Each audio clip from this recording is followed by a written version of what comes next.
ஒரு தலைவனுக்கும் ஒரு தற்குறி கூட்டத்துக்கூட நடிகனுக்கும் உள்ள வித்தியாசம் தான் நம்ம இன்றைக்கி 2 நாளாக பார்த்துன்னு இருக்கோம். ஒரு முதலமைச்சர் எவ்வளவு பொறுப்பாக எல்லாரையும் தன்னுடைய சகோதரனா தன்னுடைய இனமாக பார்த்து பேசுகிறாரு. ஆனால் ஒரு தற்குறி நடிகர் என்ன பேசுகிறாரு, பொதுவெளியில் போட்டு பார்க்கலான்றாரு. நான் கேட்குறேன், திமுக கூட போட்டு பார்க்குற அளவுக்கு அவ்வளோ பெரிய ஆளா? ஒன்று, அவரோட அனுபவம் என்ன? 50 வருஷம் அரசியல் அவருக்கு. இன்றைக்கி நேற்று காலையில் வரல அவர் முதலமைச்சராக. 50 வருஷம் கஷ்டப்பட்டு படிப்படியாக உயர்ந்து இன்றைக்கி முதலமைச்சராக இருக்கார். அவர் எவ்வளோ பொறுப்பாக பேசுகிறாரு. தப்பு மொத்தத்தையும் நீங்கள் பண்ணிவிட்டு எங்கள் மேலே பழிய சொல்கிறது எந்த வகையில் ஏற்றுக்க முடியும்? சார் ஸ்பெசிஃபிக்காக 3 சொல்லியிருக்கேன். நான் வந்துடுறேன். இந்த விளக்கம்ன்றது வந்து தேவைதானே? குழப்பத்தை ஏற்படுத்த திசை திருப்பதற்காக தேவைதானே? சோசியல் மீடியாவில் இஷ்டத்துக்கு கதை அளந்து விடுவீங்க, உட்காந்து வேடு பார்க்க முடியுமா? ஒரு அரசாங்கத்தோட வேலைன்னா சந்தேகத்தை நிவர்த்தி பண்ணுறது ஒரு அரசாங்கத்தோட வேலை. அதை தானே செஞ்சோம். வேற என்ன செஞ்சோம்? ஒரு கட்டமைப்பு இல்லாத ஒரு கூட்டம் தான் இஷ்டத்துக்கு தாண்டோனித்தனமாக எல்லாத்தையும் செய்யுது. நீங்கள் கடந்த வாரம் பார்த்துருப்பீங்க, ஒரு NDTVயோட ஒரு பத்திரிகையாளரோட தோளில் துண்டு போட்டு இழுத்ததை பார்த்தோமா இல்லையா? இது ஒரு கூட்டமா? ஒரு அரசியல் அமைப்பு, ஒரு அரசியல் கட்சிக்கு தேவையான எந்த கட்டமைப்பாவது அந்த கட்சியில் இருக்கா? மாவட்டம், மாநில பொறுப்பு, மாவட்ட பொறுப்பு, நகர ஒன்றிய கிளை கழகம், BLA பொறுப்பு ஏதாவது அந்த கட்சியில் இருக்கா? ஒவ்வொரு கட்சிக்கு ஒரு ஸ்டைல் இருக்கு. வரேன் சார். அப்புறம் ரோட்டுக்கு வராதீங்க அரசியல் கட்சின்னு, நடிகர்னு கூட்டம் ஓட்டு போங்க. நீங்க கட்சின்னு வந்தா நாங்க கேள்வி கேட்க தான் செய்வோம். செத்தது எங்க உறவு தானே, அதுதான் மாற்று கருத்து இருக்கா? ஒரு மன்னிப்பு கேட்க துப்பு இல்லை உனக்கு? இன்னத்து வீடியோ விட்ட நீ மன்னிப்பு கேட்க தெரியாதா உனக்கு? சார் யார் வேணா நடந்திருக்கட்டும், சார் யார் வேணா இறந்துருக்கட்டும், ஒரு மன்னிப்பு, என்ன மன்னிச்சிருங்க, உன்னை பார்க்க வந்தான்னு ஒத்துக்கிறல்ல, எனக்கு மரியாதையா பேசுறேன் தான் ஆசை. ஆனா நீங்க நடந்துக்கிறது ஒண்ணு கூட சரியில்லை சார். தவறு செய்தாதான் சார் மன்னிப்பு கேட்பாங்க. அவர் தவறு எங்க மேல இல்ல, கொடுத்த இடத்துல போய் பேசினத தவிர எந்த தப்பும் செய்யல. ஒரு கட்சியில மாவட்ட செயலா இருந்தா எனக்கு தெரியும், உங்க இஷ்டத்துல அனுமதி தர மாட்டாங்க. போலீஸுக்கு ஒரு ரூல்ஸ் இருக்கும், மீட்டிங் பாயிண்ட்னு ஒன்று இருக்கும், ஸ்ட்ரென்த்துக்கு ஏற்ற மாதிரி தான் தர முடியும். நான் போயிட்டு சென்னை அண்ணா சாலை பக்கத்தில் அண்ணா சாலை பதில் ஒரு கூட்டம் போறேன்னா கொடுப்பாங்களா? நான் சென்னையில் இருக்கேன், நாளை காலைல வராரு, கொடுத்துட்டு போயிடலாமா? சரி, போக்குவரத்து பார்க்க தேவையில்லையா? மக்கள் பாதுகாப்பு பார்க்க தேவையில்லையா? எதையும் பார்க்க தேவையில்ல, அப்படியே தூக்கி கொடுத்துட்டு போயிடணும் உங்களுக்கு இல்ல? என்ன அரசியல் பேசுறீங்க? பொது வெளியில வந்துட்டு வீடியோ காமெடி பண்ணிட்டு இருக்கீங்க உட்கார்ந்துங்க.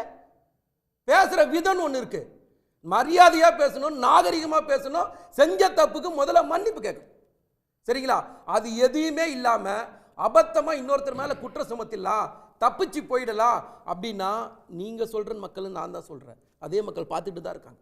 குழந்தைகளை ஏன் அனுமதிச்சீங்க? நான் அதிகமானதும் ஏன் ரத்து பண்ணலாம்? லோக்கல்ல இருந்த மாவட்ட செயலர் என்ன சார் பண்ணாரு? லோக்கல் இருக்கிற பகுதி செயலர் என்ன சார் பண்ணாரு? ஒரு கட்சியில நீங்க ஒரு கூட்டம் போடுறீங்க சார், நான் திரும்ப சொல்றேன், ஒரு இன்ஸ்பெக்டர் யார்கிட்ட வந்து சொல்லுவாரு, சார் உங்க பைசாட்ட சொல்லுங்க சார், உங்க மாவட்ட செயலர்கிட்ட சொல்லுங்க சார், லோக்கல் நிர்வாகிகிட்ட தான் சார் சொல்லுவாரு. என்ன சார் இது பேச்சா இருக்கு? பிரச்சனை வந்தா பழி தூக்கி இன்னொரு தலைமையில போடுவீங்களா? நான் ஒரு வார்த்தை குறுக்கிட்டு பேசல குணா, ஒரு வார்த்தை நான் குறுக்கிட்டு பேசல, எனக்கு ஒரே ஒரு வார்த்தை குறுக்கிட்டு பேசல, நானும் நோட் பண்ணி தான் இருக்கேன் டைம், சரிங்களா? அப்போ பொறுப்பு மொத்தம் உங்க வச்சுட்டு தப்பு ஃபுல்லா நீங்க பண்ணிட்டு இன்னொருத்தர் மேல போய் பழிய போடுறீங்க, அது எப்படி? அது ஏங்க நான் கேட்கிறேன், முதலமைச்சர் ஒரு நிமிஷம் குணா, இன்னைக்கு மட்டும் தான் முதலமைச்சர் போனாரா? அன்னைக்கு கொரோனா வார்டுக்குள்ள எந்த முதலமைச்சர் போனாங்க? சொல்லுங்க பாப்பா. 94 குழந்தை செத்துது சார் 2004. அம்மையார் துடிச்சு போய் பார்த்தாங்களா? மகாமக குளம், ஒரு அம்மா குளிச்சதுக்காக எத்தனை பேர் செத்தா? மன்னிப்பு கேட்டீங்களா? நாங்க இது அரசியலா பேசக்கூடாதுன்னு அமைதியா இருக்கணும். தயவு செஞ்சு சொல்றேன், நான் இந்த வீடியோ தான் பேசணும்னு ஆசைப்பட்டேன். இப்ப செந்தில் பாலாஜி சாரி, நான் பாருங்களா குணா, நான் குறுக்கிடவே இல்லை குணா, நான் குறுக்கிடவே இல்லை. ஒரு லைன் பேச முடியாது, ஒரு லைன் பேச முடியாது, பேசவே விட மாட்டேன், ஒரு லைன் பேச விட மாட்டேன் குணா.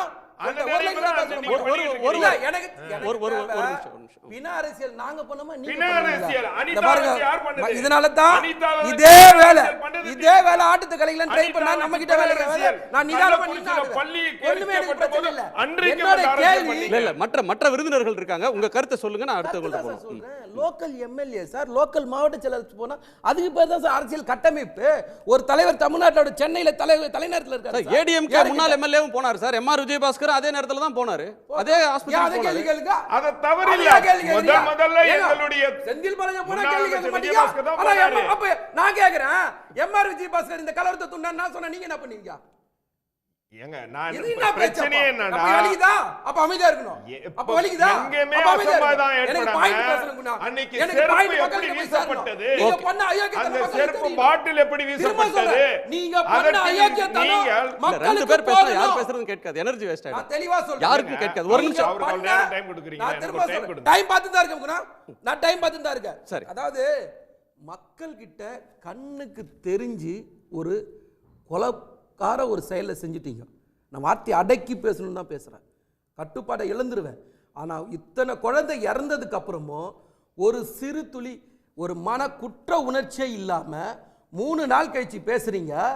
நீங்க என்ன பேசுனீங்க? தயவு செஞ்சு வீடியோவை பாருங்க. அந்த வீடியோ நீங்க இது சினிமா இல்லை சார், தயவு செஞ்சு சொல்றேன். இதை விட பெரிய பெரிய நடிகர்லாம் அந்த மண்ணு பார்த்துருக்கு. இதை விட பெரிய பெரிய கூட்டத்தை நானே பார்த்துருக்கேன். எனக்கே தெரியும் இந்த கூட்டத்தை எப்படி கண்ட்ரோல் பண்றதுன்ட்டு. நான் கேட்குறேன், மேடையில் வரீங்கல்ல, மைக்கு பிடிச்சி பேசுனீங்கல்ல, ஒரே ஒரு வார்த்தை, எப்பா உங்களோட நண்பர்களோ நண்பிகளோ விலகி நில்லுங்க, இடம் விட்டு நில்லுங்க, உங்க எல்லாரையும் நான் பார்த்துட்டு போறேன், உங்க எல்லார்ட்டையும் கை காட்டிட்டு போறேன். ஒரு வார்த்தை இந்த 5 மாவட்டத்தில் விஜய் பேசியிருப்பாரா? உங்க வாயால, விஜய் வாயால சவால் வரும் சார். விஜய் வாயால ஒரு இடத்துல சரி. இந்த கூட்டத்தை ஒரே ஒரு second. நண்பர்களே அமைதியா நில்லுங்க, பொறுமையா இருங்க, நான் பார்த்துட்டு போறேன், இடிச்சு தள்ளாதீங்க, பெண்கள் இருக்காங்க, குழந்தைகள் இருக்காங்க, நம்ம தான் பாதுகாப்பு. துப்பு இருக்கா உங்களுக்கு? ஓகே. என்ன சார் பேசுறீங்க? நான் இன்னும் நிறைய வச்சிருக்கேன் சார். Okay. நீங்க பேசுறது அபத்தமா பேசுறீங்க. அபத்தமா இந்த ஒரு வீடியோ, அரசாங்கம் வந்ததுல- பாதுகாப்பு சார், நாங்க ஒரு தான் அமைதியா இருக்க கொடுத்தோம். சொல்லுங்க. நாங்க தான் கொடுத்தோம். நாங்க யாருமே இல்லைன்னு சொல்லல. தெளிவா தானே சார் சொல்றோம்.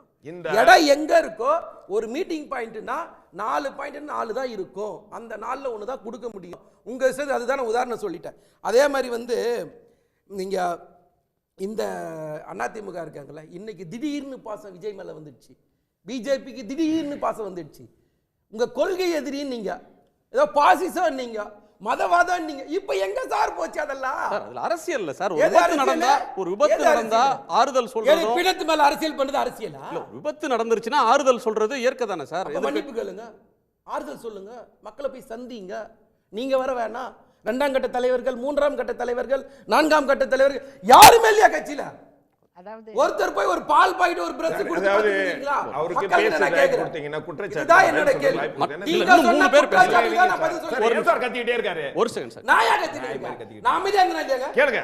ஒரு ஒரு வார்த்தை சொல்றதை நிதானம் கேளுங்க. நிதானம் இழக்காதீங்க. எதுக்கு? ஒரே ஒரு வார்த்தை ஏன் நிதானம் இழக்கணும்? நீங்க பாருங்க show. உங்களுக்கு நான் டைம் தரேன் சார். நான் டைம் தரேன். இன்னும் 3 விருந்தினர்கள் இல்ல நான் பேசணும். ஒரு சொல்லி வச்சு முடிச்சிடுறேன். நீங்க அதன் பிறகு இல்ல, இன்னும் போயிருங்க. 3 பேர் பேசவே நீங்க இல்ல. என்கிட்ட கேள்வி முழுசா பதிலே வாங்காம இல்ல நீங்க divert முழுமையா பண்ணிட்டீங்கன்னா, பேசிட்டீங்க. உங்க கருத்தெல்லாம் சொல்லிட்டீங்க. நான் மற்றவங்களுடைய கருத்தை கேட்டுறேன். நீங்க சரி அதான் முடிவுன்னா நாம ஒண்ணும் பண்ண முடியாது சார். ஒன்றும் இல்லை. இப்போ திரு விஜய் அவர்களை பொறுத்த வரைக்கும் அவருக்கு யாரும் கேட்காமலே, அவரே கேட்காமலே மத்திய அரசு, பிஜேபி அரசு வந்து அவருக்கு இசட் பாதுகாப்பு கொடுத்துச்சு. யார் கேட்டாங்க? அவருக்கு ஒன்றும் பிரச்சனை கிடையாது, அவர் தான் பக்கா பவுன்சர்ஸோட வர்றாரு, சும்மா அழகா தூக்கி போடுறாங்க பசங்களை, அந்த அளவுக்கு பாதுகாப்போடு இருக்கார். இந்த இசட் பாதுகாப்பு கொடுத்தாலே மத்திய அரசினுடைய சர்வேலன்ஸ்குள்ளே அவர் இருக்காருன்னு அர்த்தம். 2வது, அவர் வீட்டுக்கு இன்கம் டேக்ஸ் ரெய்டுன்னு ஒரு அதிகாரி போகிறாரு. ஆக அந்த அதிகாரிக்கு எல்லா விஷயங்களும் அங்கே தெரியும். அடுத்து அவர் அந்த கட்சியில் சேர்றாரு, முக்கியமான பொறுப்புக்கு அவர் கொண்டு வந்து வைக்கப்படுறாரு. இது ரெண்டுமே அவங்க 2 பேரும் அந்த எப்படி அவருடைய கட்டுப்பாடு பிஜேபியினுடைய கையில் இருக்குது அப்படிங்கிறதுக்கான அடையாளம். அந்த கான்ஸ்பிரசி தியரியில் இதெல்லாம் வந்து சான்றுகளாக உடனுக்குடன் செய்திகளை தெரிந்து கொள்ள சன் நியூஸ் பெல் ஐகானை கிளிக் பண்ணுங்க.